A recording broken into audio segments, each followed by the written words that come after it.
Manitoiba Kauba Facebook account namadage lamdamasake yawloi sing amade RK Ichan Thoigi mathakta Phajadaba wahai wata sizinaduna piba comment ama social media da viral oirakliba Asiga account asida Sijinariba profile picture Asiga hiramamatada mari Leinade haina singdorakle fake account asida Sijinariba thongju part 2 dege Johnson Okram hariba miyoi asigi photo asina maram oiraga makhal makha kayagi pressure lakpadagi ngase thongju part 2 da laiba the social educational voluntary athletic seba club ta pangthokiba pawgi mifamda Johnson Okram na hai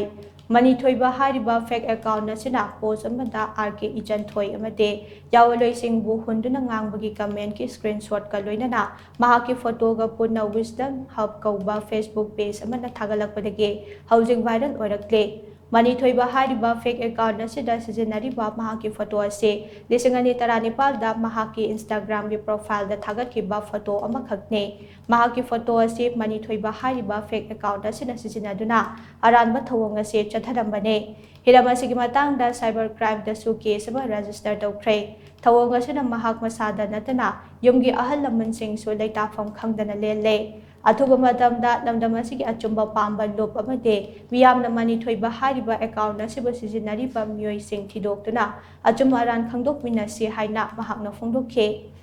Nakalamaromda Seba Club ki Publicity Secretary S Bubol na hai Manipur University da stationery dukan hangduna imung manung gi laita laida puriba lekai asidage Johnson gi photo Sijinaduna chatharakhiba aranba thawong asima club asina hakjina lawe mahagna asigumba phataba thabak asi tawkhiba leitabana lup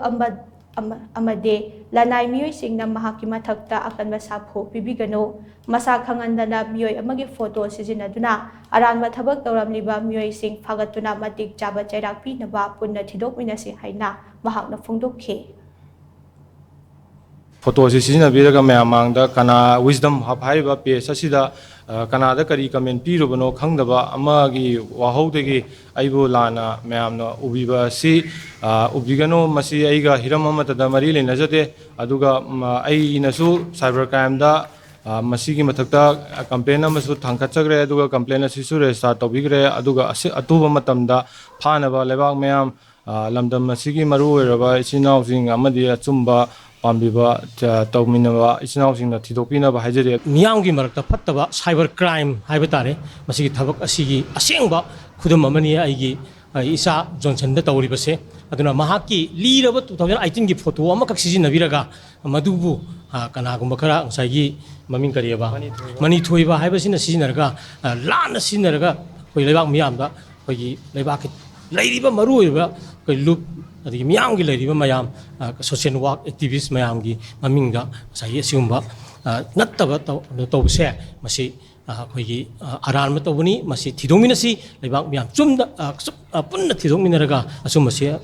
Tidominasi Luratanza Sida Akoyi Miyangi Wakalon Singasida Masi Lan Pudanaba Konaminasi